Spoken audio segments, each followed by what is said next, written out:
മുൻ മന്ത്രി എം മണിയുടെ സഹോദരൻ ലംബോദരനായാലും മണിയായാലും ഇതുമായി ബന്ധപ്പെട്ട് വലിയ രീതിയിലുള്ള സാമ്പത്തിക ഇടപാടുകളൊക്കെ തന്നെ നടത്തിയിട്ടുണ്ടെന്ന വിമർശനം കൂടി ഈ പുസ്തകത്തിൻ്റെ ചുവട് പിടിച്ചുകൊണ്ട് വരികയാണ്.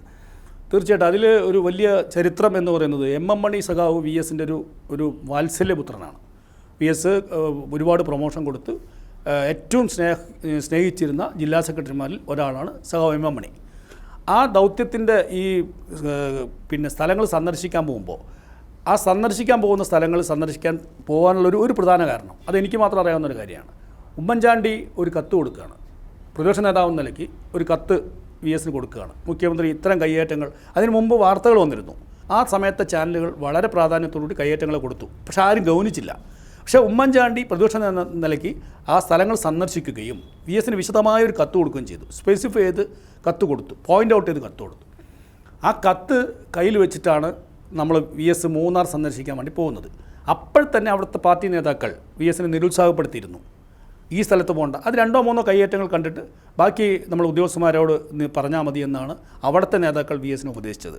പക്ഷേ വി എസിൻ്റെ നിശ്ചയദാർഢ്യം ഒന്നുകൊണ്ട് മാത്രമാണ് ആ കത്തിൽ പറയുന്ന മുഴുവൻ കയ്യേറ്റങ്ങളും വി എസ് കാണാൻ തയ്യാറായത്. അപ്പോൾ സമയം 2 മണിയായി, 2:30 ഉച്ച സമയമായി.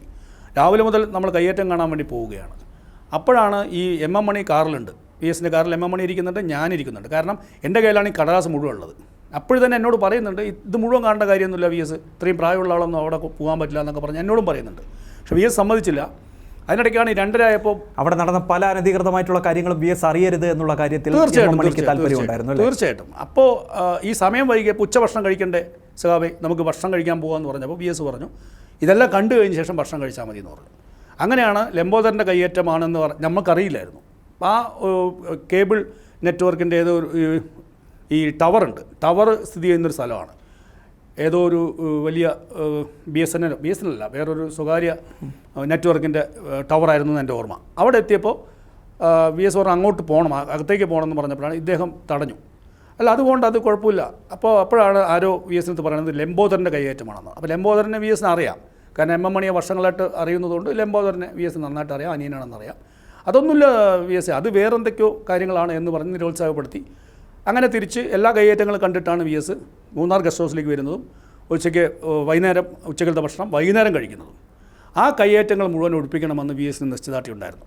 ആ ഘട്ടത്തിലാണ് ഈ പറഞ്ഞ ആളുകളൊക്കെ തന്നെ വി എസിനെതിരെ തിരിയാൻ തുടങ്ങിയത്.